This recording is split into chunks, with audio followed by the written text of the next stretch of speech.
Hi, my name is Caroline Wong, and I'm the Chief Strategy Officer at Cobalt, an offensive security company. I am delighted to be here with you today at Secure Chain Con 2024. Thank you to Tracy for inviting me to be here.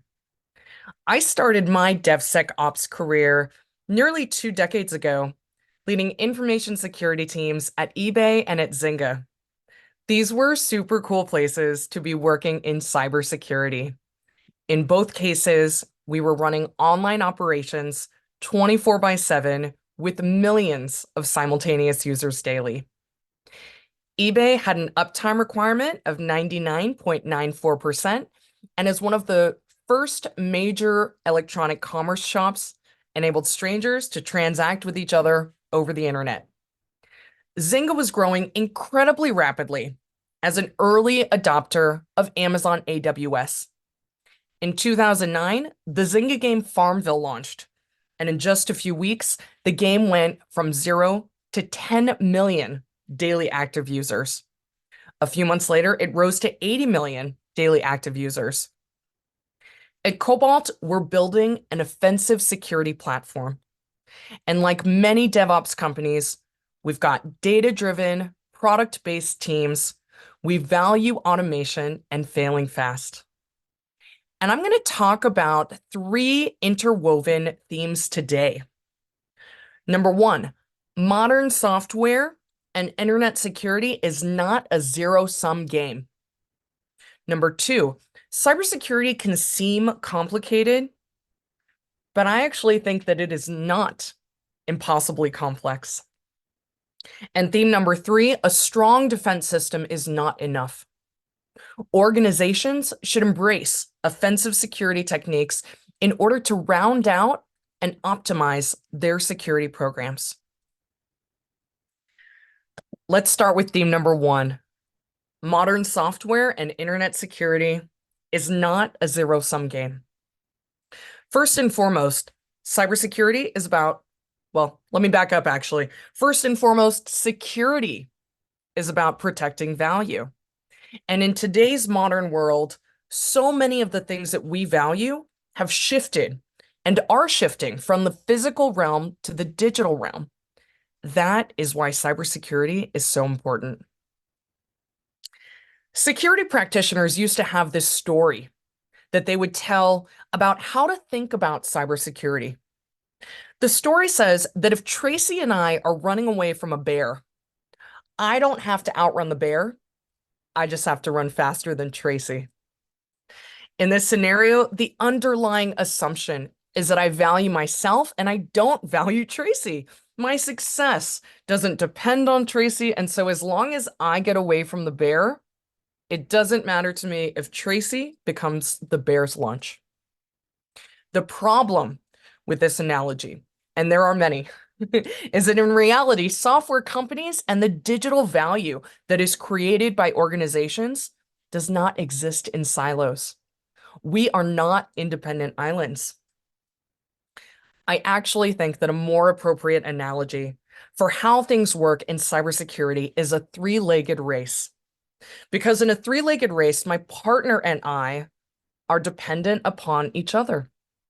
In order to win, we have to work together in lockstep. And I really think this is more of how it is today when it comes to software security.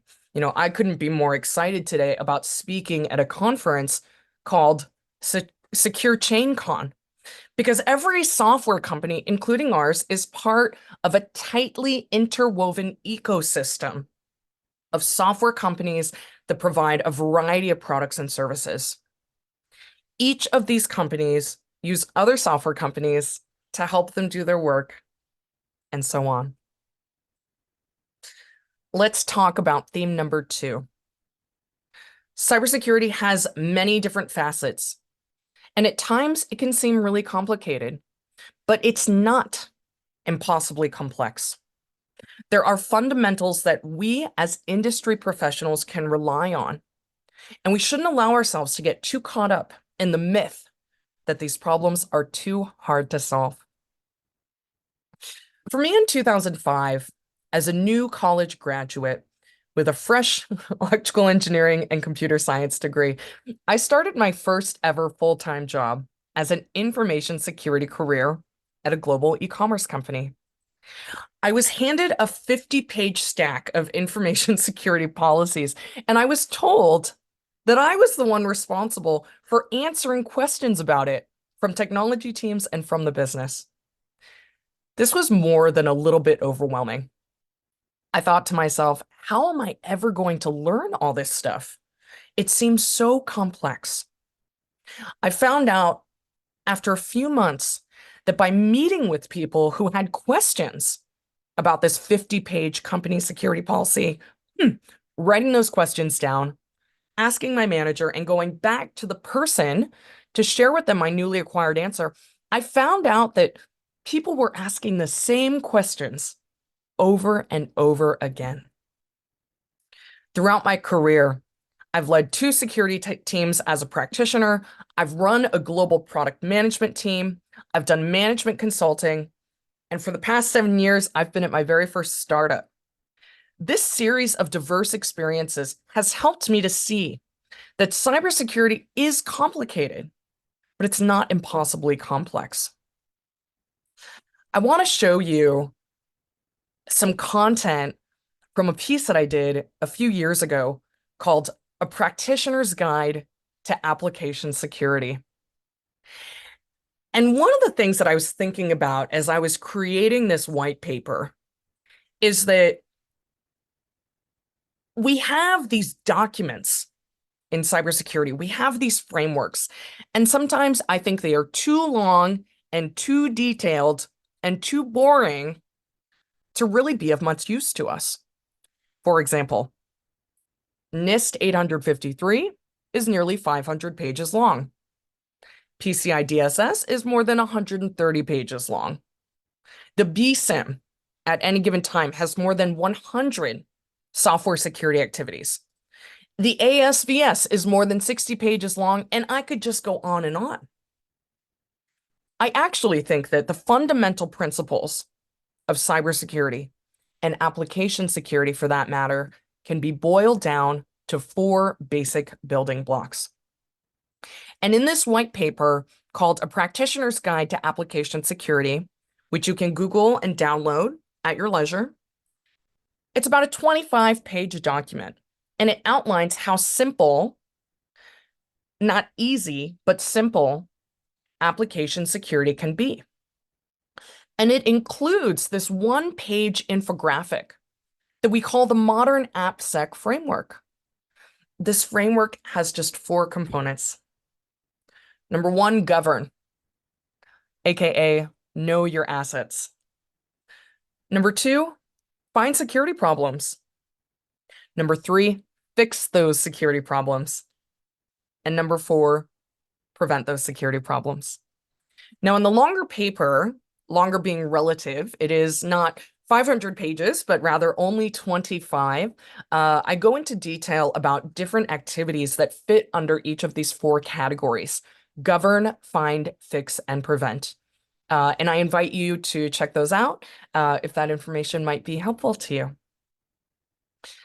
This brings me to the third theme that I'd like to discuss today, which is that a strong defense system is not enough. Organizations should embrace offensive security techniques in order to round out and optimize their security programs. When people think of cybersecurity, most think first about defensive measures. After all, one of the most common symbols associated with cybersecurity is the shield. But what I advocate is bringing offensive measures to the mix, a sword to accompany the shield, if you will. An integrated strategy provides invaluable data about potential weak points in an organization's resilience and helps identify the best way to remediate them. So what's the definition then of offensive security? It preemptively identifies vulnerabilities and security weaknesses before an attacker exploits them.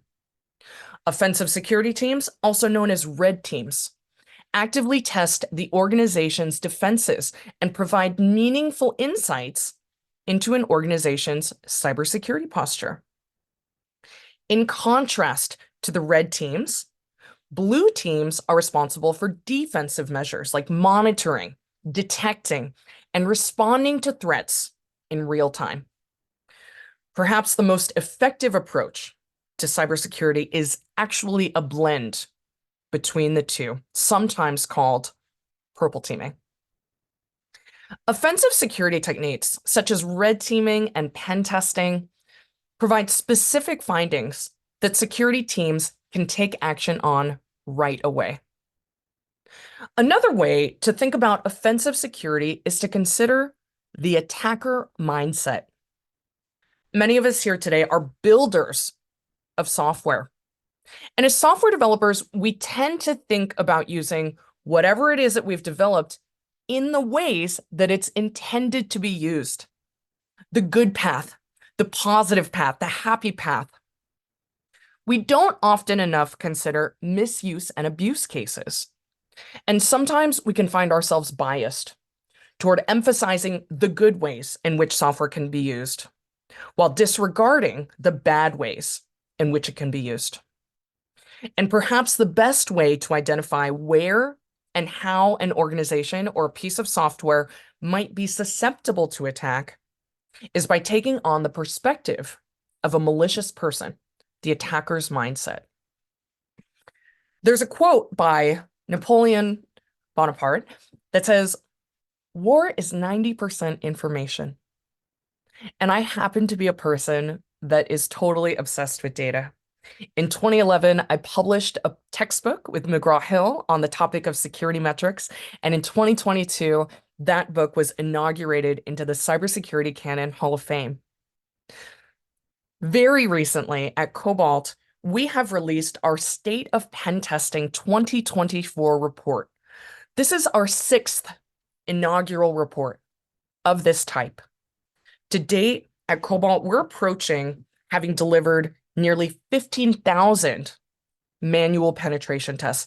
And each and every single year for the past 6 years, we look at all of the manual pen tests which were performed in the previous year, and we publish that information and insights for free to the public because we think it's really important to share information in the security community. The 2024 report includes data from more than 4,000 manual pen test engagements across a variety of different targets, including web, mobile, app, but also including some more emerging technologies like IoT and AI chatbots. I invite you to check out the full report, which includes insights from these more than 4,000 tests performed last year, resulting in more than 39,000 security vulnerabilities. It also includes survey data from more than 900 security professionals based in the United States and in the United Kingdom. And with that, I'm wrapping up. Want to give a quick pointer. If anyone's interested in reviewing the entire State of Pen Test Report 2024, you can simply go to the website www.cobalt.io, click on Resources and State of Pen Testing 2024. My name is Caroline Wong. Thank you so much for being with me here today. I'm delighted to help kick off Secure Chain Con 2024.